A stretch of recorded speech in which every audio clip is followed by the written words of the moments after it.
हमारी जो बेटा कल की क्लास थी, मैंने आपको बताया था किंगडम फंजाई जो था, हमने उसको किस प्रकार से क्लासीफाई किया, उसको अलग अलग डिविजन्स में बांटा, उनकी सारी प्रॉपर्टीज़ मैंने आपको बता दी थी। सही है। अब जो फंगी होते हैं तो आपको ये पता होना चाहिए कि उनका हमारी लाइफ में क्या इम्पोर्टेंस है। सही है। जैसे कि बहुत सारे बच्चे होते हैं, वो पढ़ तो रहे हैं, तैयारी भी कर रहे हैं, लेकिन उनको ये पता नहीं होता कि किस चीज़ का हमारी लाइफ में क्या इम्पोर्टेंस है।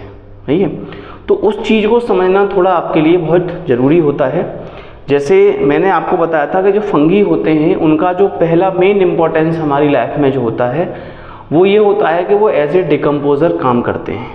ठीक है। जैसे आपने देखा होगा कि जंगलों में जब बहुत सारे प्लांट्स होते हैं तो जब उनकी पत्तियां नीचे गिर जाती हैं तो आपने देखा होगा कि वो पत्तियां आगे चल के डिकम्पोज होना स्टार्ट होती हैं।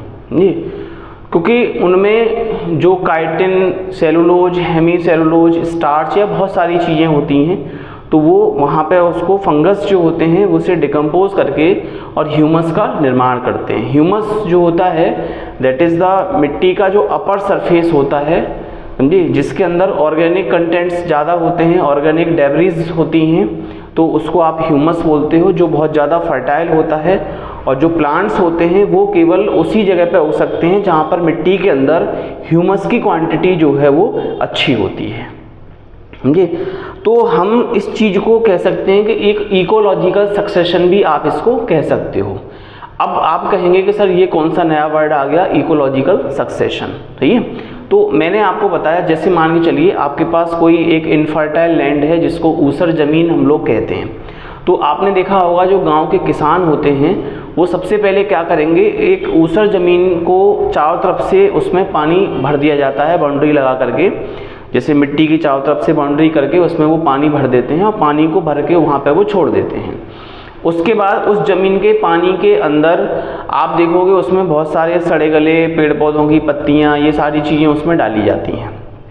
नहीं, तो उसको डालने से क्या होता है कि उस पानी के अंदर फंगस और जो बैक्टीरिया होते हैं वो डेवलप हो जाते हैं।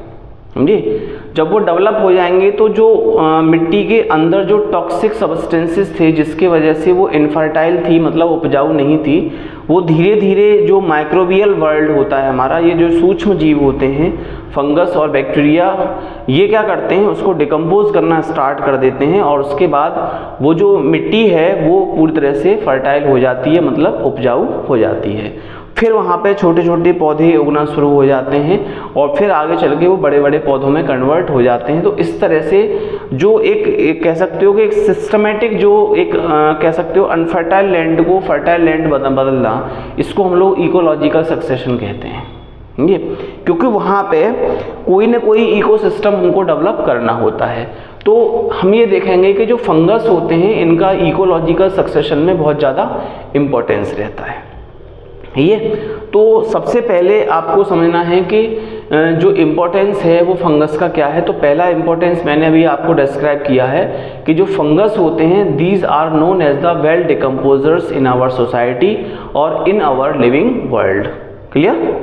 अब हम दूसरे नंबर पे देखेंगे कि जो फंगस होते हैं वो पैथोजेनिक तो होते ही थे, जिसमें मैंने आपको बहुत सारी बीमारियां पढ़ाई कि पौधों में कितनी तरह की बीमारियां जो हैं फंगस के द्वारा होती हैं, या ह्यूमन बॉडी के अंदर कौन कौन सी जो डिसीज़ होती हैं वो फंगस द्वारा होती हैं। तो मैंने बताया था आपको कि जो ह्यूमन बॉडी होती है उसके अंदर जितनी भी इचिंग डिसीज़ होती हैं जो स्किन से रिलेटेड होती हैं, most of the diseases are related to the fungus. जी, उनको हम लोग फंगस डिसीज़ कह देते हैं। जैसे आपने देखा होगा आपकी स्किन पे एक्जिमा हो जाना, दांत खाज खुजली हो जाना, समझे। इसके बाद कभी कभी जो सोराइसिस होती है, इस तरह की कंडीशंस आपकी बॉडी पे डेवलप हो जाना, कैंडिडियासिस हो जाना, तो इस तरह से। और प्लस हमने देखा कि एस्परजिलोसिस है, पेनिसिलियोसिस है, तो इस तरह से बहुत सारी बीमारियां होती हैं जो हमारी बॉडी के अंदर बाई फंगस डेवलप की जाती हैं। समझे। तो वो ह्यूमन बॉडी पे उसका पैथोजेनिक इफेक्ट था। तो अब हम देखेंगे कि जो फंगस होते हैं ये प्लांट के साथ भी बहुत ज़्यादा हेल्पफुल रहते हैं, उनको भी कुछ न कुछ ये प्रोवाइड करते हैं। तो इसमें जो पहला हमारा एसोसिएशन निकल के आता है जो वेल नोन है, that is known as the lichen. सही है, तो हम पढ़ेंगे आज, आपको पढ़ाएंगे लाइकेन के बारे में कि ये लाइकेन्स क्या होते हैं। तो यहाँ देखेंगे लाइकेन। अब देखिए ये जो लाइकेन होते हैं, इन लाइकेन को क्या कहा जाता है, इनको कंपोजिट ऑर्गेनिज्म भी हम लोग कह देते हैं। इनका दूसरा नाम क्या है, कंपोजिट ऑर्गेनिज्म। अब देखिए ये जो लाइकेन होते हैं इनको कंपोजिट ऑर्गेन क्यों कहा जाता है, क्योंकि लाइकेन जो है ये सिम्बायोटिक होते हैं, यानी सिम्बायोसिस ये सिम्बायोसिस का एक बहुत अच्छा बेस्ट एग्जाम्पल है जो ज़्यादातर टीचर्स इसको देते हैं कि दोस्ती हो तो लाइकेन जैसी हो। नहीं, तो अब जो लाइकेन होता है इसमें होता क्या है जी, तो मैं आपको बता दूं जो लाइकेन्स होते हैं इसके अंदर दो तरह के पार्ट्स पाए जाते हैं। तो एक इसका फंगल पार्ट होता है और दूसरा इसका एल्गल पार्ट होता है। एल्गल मतलब एल्गी वाला पार्ट, फंगल मतलब फंगस वाला पार्ट। तो एल्गी और फंगस जब इन दोनों की आपस में दोस्ती हो जाती है तो जो कंपोजिट बॉडी बनती है उसको लाइकेन कहा जाता है, आपको ये ध्यान रखना है। अब हम ये देखेंगे कि जो एल्गल पार्ट होता है इसको हम लोग क्या कहते हैं, तो इसको कहते हैं माइकोबायोंट, और जो एल्गल पार्ट होता है उसको हम लोग कहते हैं फाइकोबायोंट। ये आपको ध्यान रखना है। फाइकोबायोंट को आप लोग फोटोबायोंट भी कह सकते हो क्योंकि ये फोटोसिंथेसिस करता है ये। अब जो माइकोबायोंट सेक्शन होता है इसमें हम देखेंगे कितने तरह के जो फंगस हैं या कौन कौन सी कैटेगरी के फंगस जो हैं वो माइकोबायोंट रीजन में पाए जाते हैं। तो यहाँ पे दो तरह के फंगस आपको मिलेंगे, एक होंगे एस्कोमाइसिटीज क्लास के फंगस और दूसरे होते हैं बेसिडियोमाइसिटीज क्लास के फंगस। समझे, समझ में आ रहा नहीं आ रहा? तो एक होते हैं एस्कोमाइसिटीज और दूसरी होती है बेसिडियोमाइसिटीज। इन दोनों कैटेगरी के फंगस जो हैं वो माइकोबायोंट रीजन में पाए जाते हैं, जिनको हम आपको पहले पढ़ा चुके हैं। सही है, अब हम बात करेंगे कि जो फाइकोबायोंट रीजन होता है इसमें कौन कौन से एल्गी पाए जाते हैं। तो इसमें एक होता है आपका ब्लू ग्रीन एल्गी, जिनको हम लोग साइनोबैक्टीरिया भी कह सकते हैं, और दूसरे होते हैं हमारे पास ग्रीन एल्गी। ये तो दो तरह के जो एल्गी होते हैं ये पाए जाते हैं फाइकोबायोंट रीजन में। अब ये देखेंगे कि ऐसे कौन कौन से ब्लू ग्रीन एल्गी हैं जो यहाँ पे पाए जाते हैं। सही है, तो इसमें सबसे पहला आपका जो आता है उसका नाम होता है कैलोथ्रिक्स। सही है, पहला एग्जाम्पल आप ध्यान रखेंगे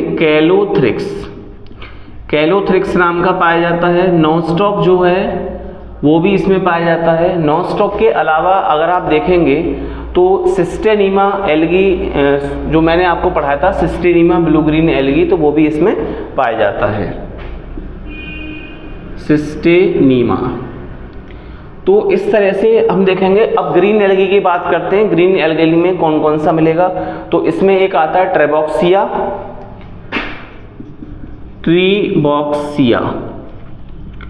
और दूसरा जो आता है वो होता है यहाँ पे ट्रेटोफिल्स, या इसको हम लोग ट्रेटोफाइल भी कह सकते हैं,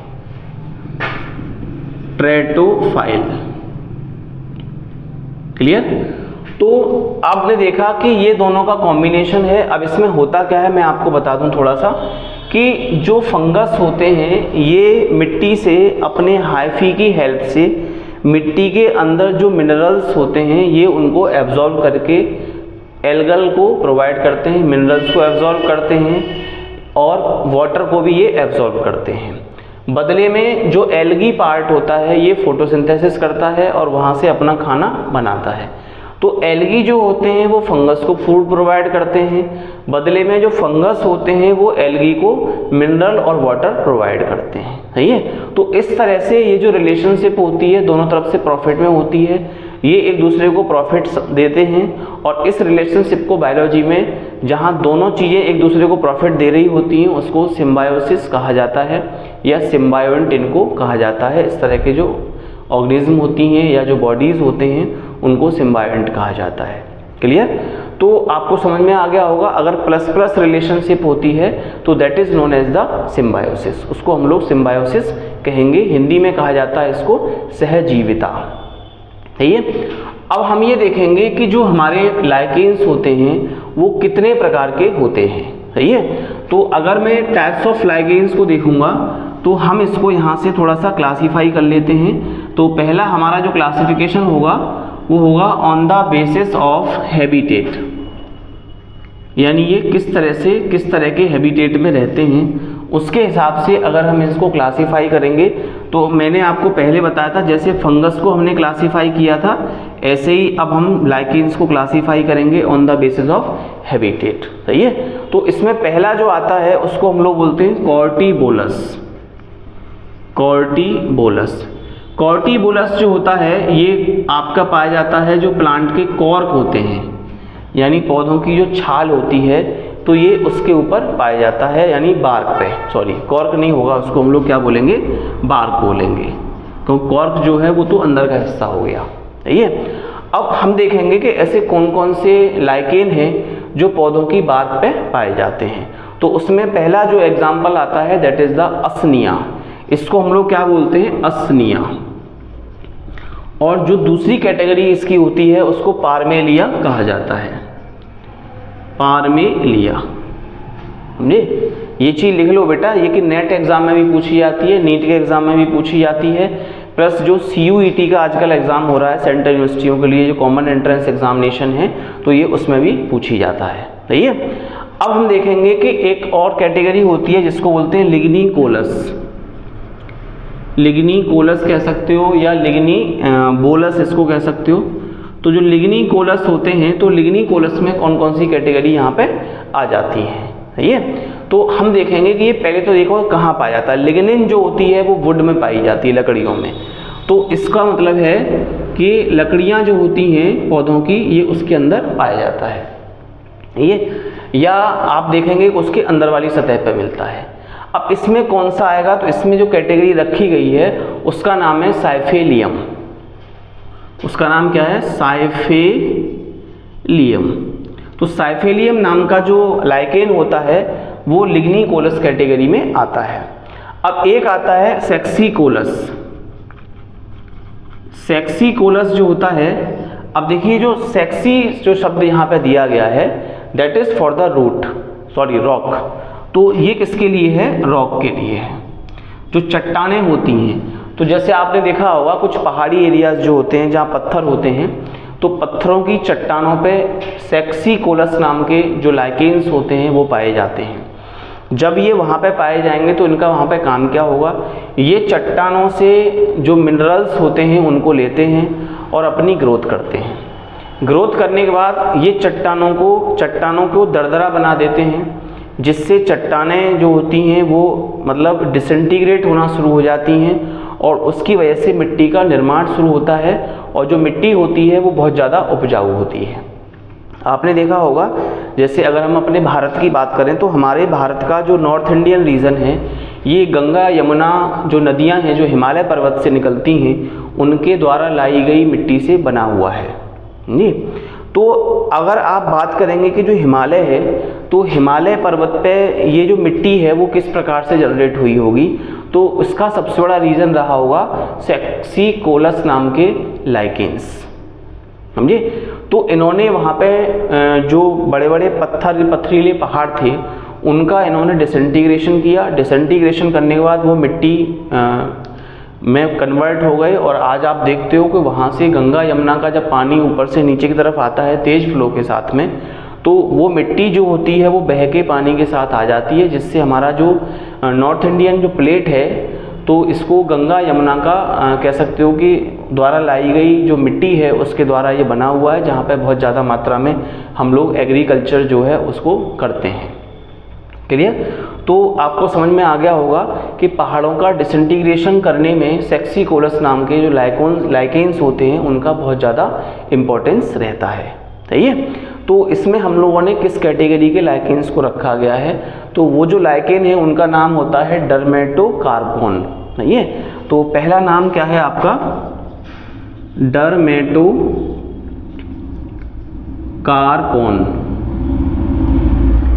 अब डर्मेटोकार्पोन के बाद दूसरा जो आता है वो होता है पार्मेलिया, दूसरे का नाम होता है पोरीना।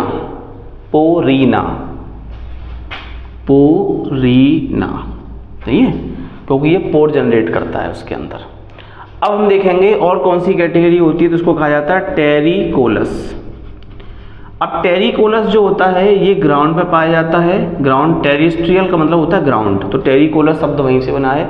तो ये ज़मीन पे आपको मिलेगा, यानी जो मिट्टी पहाड़ों से बह के आती है तो उस मिट्टी के अंदर जो ग्राउंड या ज़मीन जो बन जाती है, जो प्लेन एरिया बन जाता है, तो उस प्लेन एरिया पे ये लाइकेन जो होता है वो इकोलॉजिकल सक्सेशन को डेवलप करता है या प्लांट सक्सेशन को डेवलप करता है।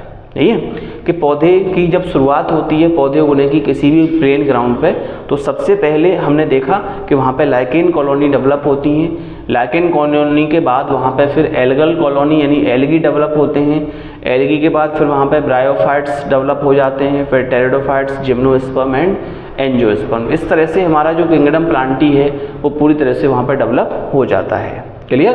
तो टेरिकोलस जो होते हैं वो ग्राउंड पे पाए जाते हैं। इसमें किस किस तरह के उसको लाइकेन्स को रखा गया है, तो इसमें सबसे पहले आता है हमारा लेसिडिया, दूसरा होता है क्लेडोनिया जिसको हम लोग बोलते हैं, और तीसरा जो एग्जाम्पल होता है that is known as the कोलेमाटीनेक्स जी, कोलेमाटीनेक्स। सही है। तो इस तरह से हमारे जो ग्राउंड लाइकेन्स होते हैं वो पाए जाते हैं। अब हमने देखा कि ज़मीन बन गई, पहाड़ का डिसइंटीग्रेशन कैसे हुआ ये हमें समझ में आ गया। अब हमने देखा जो समुद्र है, तो समुद्र के अंदर भी आपने देखा हुआ चट्टानें पाई जाती हैं। तो समुद्र के अंदर जो चट्टानें पाई जाती हैं वहाँ पर जो लाइकेन्स डेवलप होते हैं उनको मरीन लाइकेन कहा जाता है। तो जो मरीन लाइकेन्स होते हैं तो हम ये देखेंगे कि वहाँ पे जो चट्टानें होती हैं वो सिलीसियस होती हैं, मतलब उनमें सिलिकॉन की क्वांटिटी जो है वो ज़्यादा होती है। तो उन सिलीसियस रॉक्स को डिसइंटीग्रेट करने का जो काम करते हैं वो मरीन लाइकेन्स करते हैं, समझिए। और मरीन लाइकेन में कौन कौन से लाइकेन आते हैं तो ये आपको थोड़ा सा ध्यान रखना पड़ेगा। तो इसमें जो लाइकेन आता है उसका नाम होता है वेरुकेरिया, यानी वेरुकेरिया। इसके अलावा एक लाइकेन और होता है जिसको हम लोग बोलते हैं कैलोप्लेका। सही है। तो ये चीज़ बेटा आपको ध्यान देने वाली है, क्योंकि मैंने आपको पहले बताया जब तक आप इन कुछ चीज़ों को याद नहीं करोगे आपको पता नहीं चल पाएगा कि हमारा जो बायोलॉजिकल वर्ल्ड है वो कितना कह सकते हो कि वाइड है जी। बच्चे बायोलॉजी पढ़ लेते हैं, आप भी बायोलॉजी पढ़ रहे हो, मैं आपको पढ़ा रहा हूँ बायोलॉजी, तो आप भी पढ़ रहे हो। बच्चे बायोलॉजी पढ़ लेते हैं लेकिन उनको ये तक पता नहीं होता कि ये जो बायोलॉजी है ये हमें कहाँ तक लेके जा रही है। बायोलॉजी का मतलब केवल ह्यूमन बॉडी को पढ़ना नहीं है। बायोलॉजी का मतलब है कि आपके चारों तरफ जितना बायोलॉजिकल वर्ल्ड है, प्लांट है, मिट्टी है, पहाड़ हैं, पर्वत हैं, झरने हैं, समुद्र है, तो वहाँ पे जो बायोलॉजिकल लाइफ है वो कैसे डेवलप हुई है, किस प्रकार से डेवलप हुई है, तो थोड़ा आपको उसके बारे में विचार करना चाहिए जी। अब बहुत सारे बच्चे कहते हैं सर हम तो नीट की तैयारी कर रहे हैं, तो हमें तो केवल साहब डॉक्टरी तो बनना है, तो डॉक्टर बनने के लिए हमें लाइकेन्स को पढ़ने की आवश्यकता है। चलिए मानते हैं कि आप डॉक्टर बनोगे तो आप ह्यूमन बॉडी को पढ़ोगे, समझिए, लेकिन क्या आपको प्रकृति को पढ़ने की आवश्यकता नहीं है? आपको ज़रूरत नहीं है प्रकृति को पढ़ा जाए, या आपको ज़रूरत नहीं है कि ये समझा जाए कि किस प्रकार से हमारा जीवन इस पृथ्वी पर आया। हमारा अपना इम्पोर्टेंस तो हमें समझ में आता है, लेकिन आपको प्रकृति का इम्पोर्टेंस भी समझ में आना चाहिए कि प्रकृति में जितने भी बायोलॉजिकल चीज़ें पाई जाती हैं, जितने भी ये सारी चीज़ें पृथ्वी में प्रकृति में डेवलप हुई हैं, तो वो किस प्रकार से हुई होंगी। उनको डेवलप करने में देखिए एक छोटे से हिस्से से, माइक्रो से लेकर के हम लोग आज मैक्रो तक पहुँच गए, समझिए। तो इसका मतलब ये नहीं है कि आप जो छोटे छोटे माइक्रो ऑर्गेनिज्म हैं इनका जो डेडिकेशन रहा प्रकृति का निर्माण करने में, तो आप इसको अवॉइड कर दें, ऐसा नहीं है।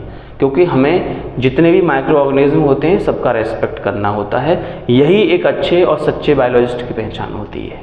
समझ में आ रहा है? तो ये चीज़ थोड़ा सा बेटा आपको ध्यान रख के चलना है कि जो मरीन एल्गी होते हैं, मरीन लाइकेन्स जो होते हैं वो समुद्र के अंदर जो उपस्थित चट्टानें होती हैं, जो सिलिशियस रॉक्स होती हैं, ये उन पे पाए जाते हैं। ये उनका डिसइंटीग्रेशन करते हैं, जिसके द्वारा आपने देखा होगा जो ओशनिक लाइफ होती है, जो मरीन लाइफ होती है, वो अपना जीवन जी पाती है, समझे। क्योंकि जो सिलिशियस रॉक्स होती हैं उनमें बहुत सारे मिनरल्स जो हैं वो इस प्रकार के पाए जाते हैं जो कि एक्वेटिक लाइफ को डेवलप होने से रोकते हैं।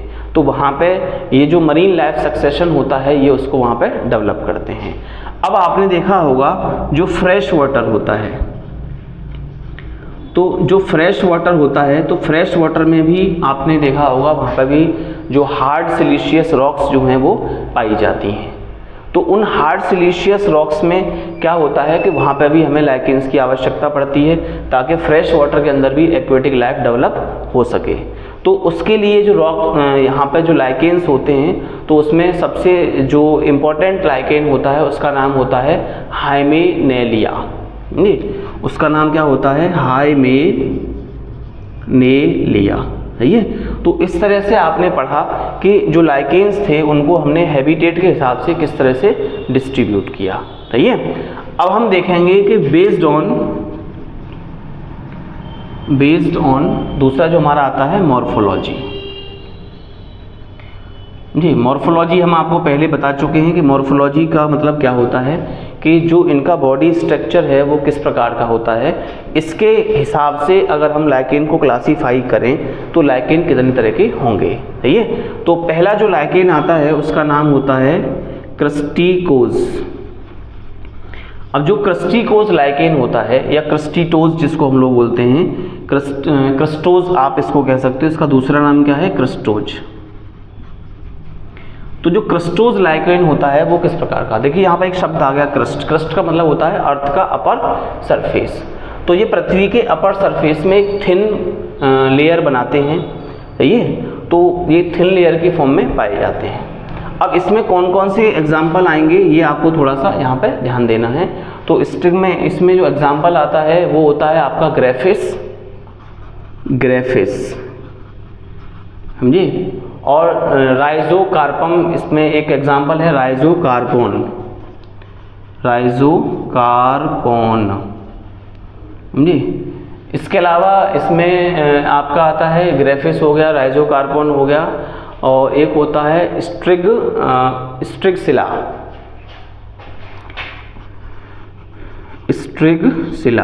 सही है। तो ऐसे एग्जाम्पल जो हैं इसमें आ जाएंगे। अब हम देखेंगे कि एक होते हैं फॉलियोज। तो जो फॉलियोज होते हैं, फॉलियोज जो होते हैं ये किस प्रकार के होते हैं? तो इनकी जो बॉडी स्ट्रक्चर होती है वो एकदम लीफ जैसी होती है, मतलब पत्ती जैसी होती है, जो कि ब्रांच्ड होती है, समझे। तो ये एकदम फ्लैट होंगे, लीफ शेप के होंगे, पत्ती जैसे नज़र आएंगे, और ये ब्रांच्ड होंगे, ये तो ये इनकी पहचान होती है। जब भी आप इन्हें देखेंगे तो आपको पता चल जाएगा। इसमें कौन कौन से आते हैं? एक तो परमेलिया आता है, परमेलिया है, एक आता है चौधेरिया, जी, और इसके बाद एक आता है फाइसिया। अब हमने देखा कि फ्रक्टी आपका क्रस्टिकोज हो गया, फॉलियोज हो गया। अब यहाँ से आता है फ्रूटिकोज। तो फ्रूटिकोज टाइप के जो लाइकेन्स होते हैं इनकी बॉडी बुशी होती है, बुशी का मतलब झाड़ जैसी नज़र आएगी आपको, और बहुत ज़्यादा ब्रांच्ड होती है। तो आप कह सकते हो कि these are bushy and highly branched, ठीक है। तो इसमें हम रखते हैं ब्रायोरिया को। तो एक आ गया आपका ब्रायोरिया, एक है असनिया, समझे, और एक आता है क्लेडोनिया, सही है। तो इस तरह से आपने देखा कि हमने लाइकेन्स को कितनी तरह से डिवाइड किया हुआ है। अब हम यहाँ से पढ़ेंगे कि जो लाइकेन्स होते हैं इनमें असेक्सुअल रिप्रोडक्शन जो है वो किस प्रकार का होता है, और इनमें जो सेक्सुअल रिप्रोडक्शन होता है वो किस प्रकार से होता होगा, जी। तो असेक्सुअल रिप्रोडक्शन के बारे में अगर हम देखते हैं कि लाइकेन के अंदर जो असेक्सुअल रिप्रोडक्शन है, तो यहाँ देखेंगे असेक्सुअल रिप्रोडक्शन इन लाइकेन्स, समझे। तो ये कितने तरह से रहेगा? तो ये जो होता है वो बाई फ्रेगमेंटेशन भी होता है, तो बाई कॉनिडिया द्वारा भी होता है, तो यहाँ लिख सकते हैं बाई फ्रेगमेंटेशन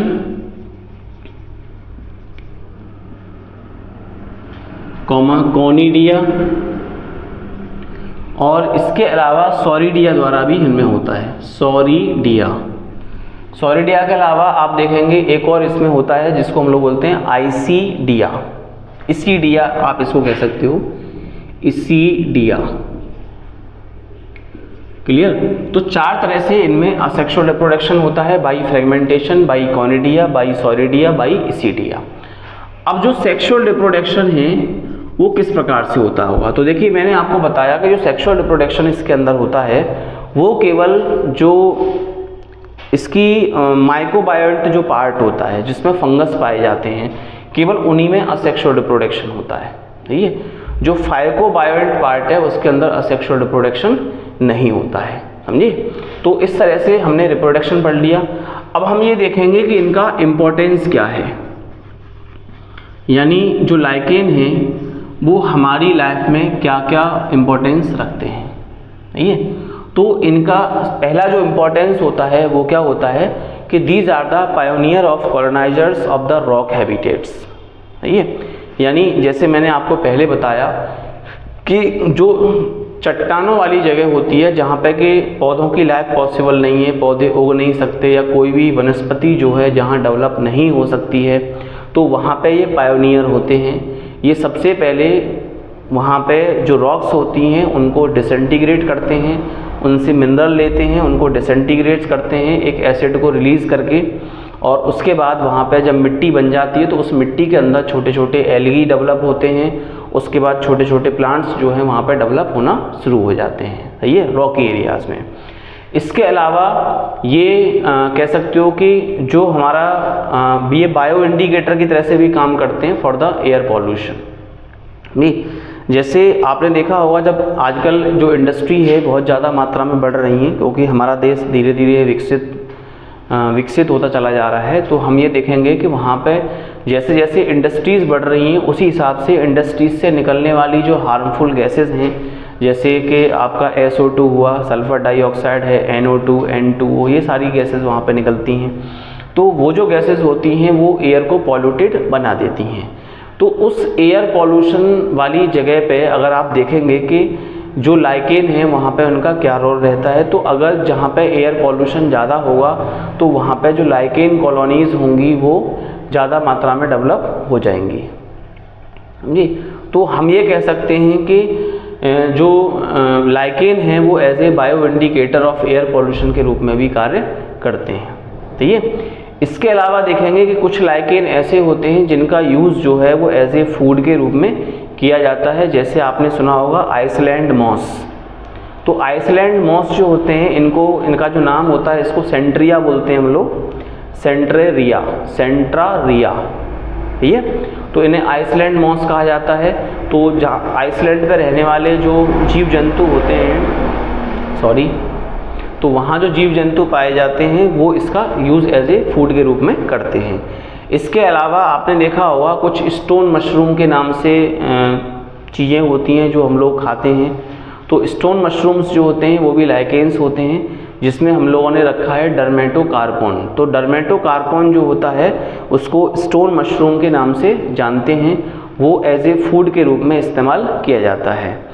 इसके अलावा आप देखेंगे कि इसके और कौन कौन से इकोनॉमिक इम्पोर्टेंस हैं। ये तो तीसरा इकोनॉमिक इम्पोर्टेंस होता है जो आप अच्छी तरह से जानते हो, आपने पढ़ा भी होगा केमिस्ट्री के अंदर, लिटमस से जो लिटमस होता है वो एसिड बेस्ड नेचुरल इंडिकेटर होता है, जिससे आप ये पता लगा पाते हैं कि कोई सॉल्यूशन जो है वो एसिडिक नेचर का है या बेसिक नेचर का है। ठीक है, तो लिटमस जो होता है उसका जो प्रोडक्शन होता है, उसको जो बनाया जाता है वो बनाया जाता है लाइकेन के सॉल्यूशन से। अब सबसे बड़ी चीज़ आती है, आपने इतना तो पढ़ रखा है कि लिटमस को लाइकेन के सॉल्यूशन से बनाते हैं, लेकिन आपको ये पता नहीं होगा कि उसमें किस लाइकेन का यूज किया जाता है। तो आपको मैं यहाँ पर लिख दे रहा हूँ कि लिटमस को बनाने के लिए आपको जिस लाइकेन का यूज़ करना होता है उस लाइकेन का नाम होता है रोसेला टिनिक्टोरिया। दोबारा से रिपीट करता हूँ, या लिख दे रहा हूँ यहाँ पे रोसेला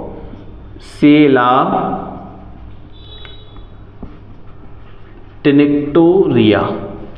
ये उस लाइकेन का नाम होता है जिसके द्वारा लिटमस को बनाया जाता है। सही है, ये क्वेश्चन आप किसी से भी जब पूछोगे तो आपको पता चल जाएगा कि वो बंदा कितना ज़्यादा जानता है बायोलॉजी के बारे में। समझ में आ रहा है? तो ये सारी चीज़ें हैं। अब हम देखेंगे कि और हमारी ज़िंदगी में लाइकेन का क्या यूज़ है। तो मैं आपको बता दूं, कुछ लाइकेन ऐसे होते हैं जिनके एक्सट्रैक्ट का यूज़ जो है वो बहुत सारी बीमारियों के उपचार में किया जाता है। जैसे कुछ यहाँ पे बीमारियाँ मैं आपको बताता हूँ।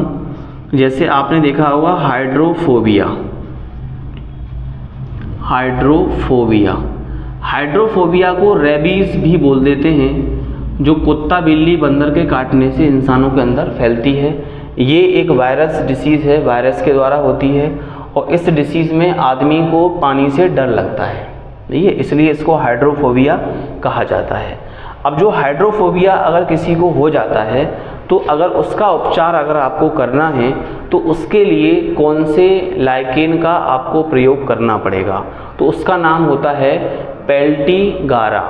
सही है, तो उसका नाम क्या होता है? पेल्टीगारा।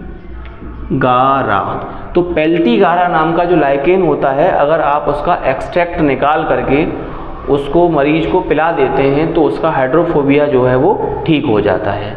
अब ऐसे ही एक बीमारी और होती है जिसको बोलते हैं एपिलेप्सी। अब देखिए, जो एपिलेप्सी नाम की डिसीज़ होती है, इसमें क्या होता है, मनुष्य के ये नर्वस सिस्टम से बिलोंग करती है।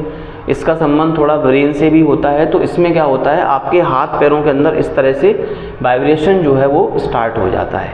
ठीक है, तो जब आपके हाथ पैरों में इस तरह का वाइब्रेशन होगा, आपकी गर्दन इस तरह से हिलना शुरू हो जाएगी, तो उसको हम एपिलेप्सी बोल देते हैं।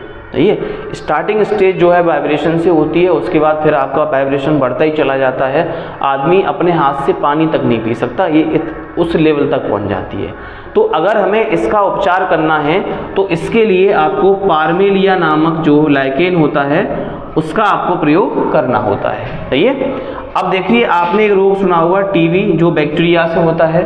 तो बैक्टीरिया के लिए यहाँ पे देखेंगे कि लेबोरिया नामक जो एक लाइकेन होता है उसका हम लोग यहाँ पे यूज़ कर लेते हैं। ठीक है, अब इसके अलावा आप देखेंगे कि नेक्स्ट जो हमारा वो है, जैसे माइकोराइजा किसे कहते हैं, तो माइकोराइजा में आप ट्यूबरक्लोसिस जिसको बोलते हैं, जो कि एक बैक्टीरिया जनरेटेड डिसीज़ है। तो इसका जो ट्रीटमेंट है वो लेबोरिया नामक एक लाइकेन के एक्सट्रैक्ट से किया जाता है। सही है, अब इसके अलावा देखेंगे, जैसे आजकल लोगों को परफ्यूम लगाने का बहुत ज़्यादा शौक है, तो हम ये देखेंगे जो परफ्यूम है, जो नेचुरल परफ्यूम होता है, वो किस प्रकार के लाइकेन से डेवलप किया जाता है। तो यहाँ पे देखिए, अगर हम बात करते हैं फ्रेंच परफ्यूम की, जो कि बहुत महंगा आता है, तो अगर हम देखेंगे फ्रेंच परफ्यूम, तो जो फ्रेंच परफ्यूम होता है उसको भी लाइकेन से डेवलप किया जाता है और उन लाइकेन्स का जो नाम होता है वो होता है एवरेनिया।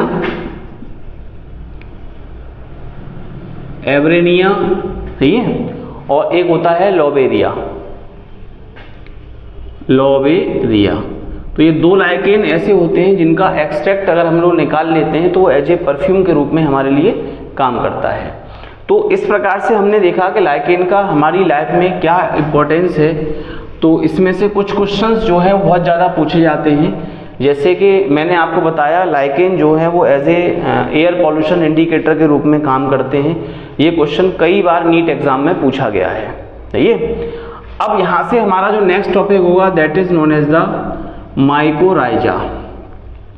तो अब ये माइकोराइजा क्या होते हैं ये आपको यहाँ से समझना है कि माइकोराइजा क्या है। देखिए, माइको का मतलब होता है फंगस और राइजा का मतलब यहाँ पे होता है रूट।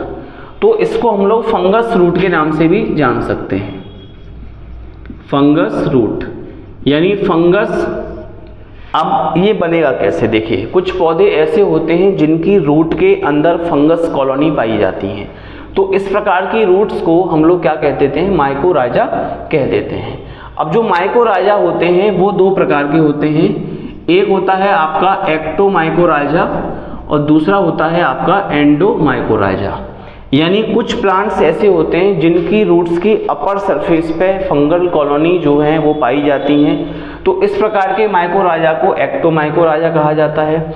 और कुछ इस प्रकार होता है कि रूट्स के अंदर जो इंटरनल सरफेस होता है उसके अंदर जो फंगल कॉलोनी है वो पाई जाती हैं, तो उनको एंडोमाइकोराजा कहा जाता है।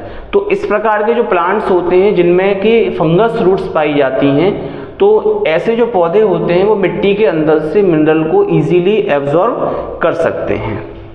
यानी अगर मैं आपको कहूँ कि जो माइकोराजा होते हैं, these are also the example of symbiosis, ये भी एक तरह का सिम्बायोसिस का एग्जाम्पल है, क्योंकि वहाँ पे जो फंगस होते हैं उनका काम होता है मिट्टी के अंदर जो मिनरल्स हैं उनको डिसइंटीग्रेट करके सिंपलेस्ट फॉर्म में कन्वर्ट करना, ताकि पौधे उसको ईजीली एब्जॉर्ब कर सकें।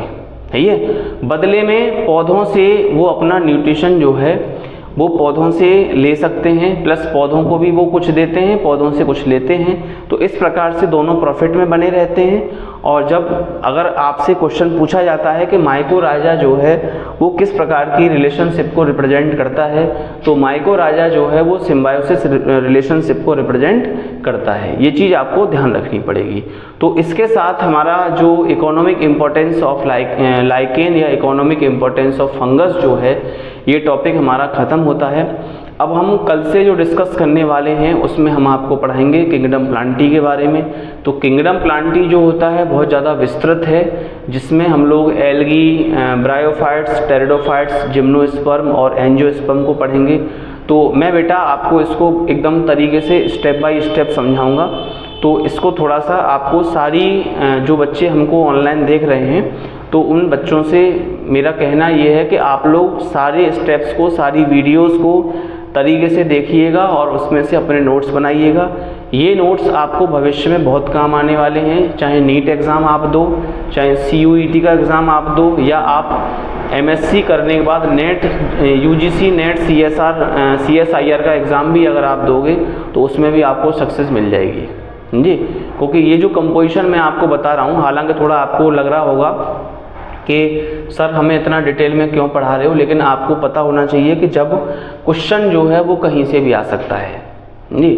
जैसे हालांकि NTA ने जो सिलेबस है नीट का वो फिक्स कर रखा है जी कि इतने टॉपिक में से ये क्वेश्चंस आएंगे। जो बच्चे नीट की तैयारी कर रहे हैं वो तो टॉपिक के हिसाब से चलेंगे, लेकिन जो बच्चे थोड़ा एडवांस पढ़ना चाहते हैं बायोलॉजी को, ये बायोलॉजी को इस तरह से पढ़ना चाहते हैं कि एज ए गेम, खेल के रूप में, तो उनके लिए ये सारी चीज़ें बहुत ज़रूरी हैं जी। तो जो बच्चे जैसे आप लोग नीट की तैयारी कर रहे हो तो आपको केवल जो कंटेंट्स हैं वो उनको ध्यान रखना है। जैसे मैंने अभी आपको बताया कि एज ए बायो इंडिकेटर जो पॉल्यूशन इंडिकेटर होता है उसमें लाइकेन का यूज़ करते हैं, तो ये आपके लेवल का क्वेश्चन है जी। तो अब जैसे नेट एग्ज़ाम होता है तो उसमें हम लोग देखेंगे, या CUET का एग्ज़ाम होता है तो उसमें पूछा जाता है कि माइकोराजा जो है वो किस प्रकार की रिलेशनशिप को रिप्रेजेंट करता है, तो वहाँ पे आप कह देंगे कि ये सिम्बायोटिक रिलेशनशिप को रिप्रेजेंट करता है। तो इस प्रकार से क्वेश्चंस जो हैं बेटा वो इस थ्योरी में से ही बनते चले जाते हैं। क्लियर? चलिए, तो हम कल डिस्कस करेंगे आपको किंगडम प्लांटी के बारे में। तब तक आप हमको ये जो वीडियो हम आपको दे रहे हैं बेटा, इसको थोड़ा सा आप इसके नोट्स बना के तैयार कर लीजिए। Okay, thank you.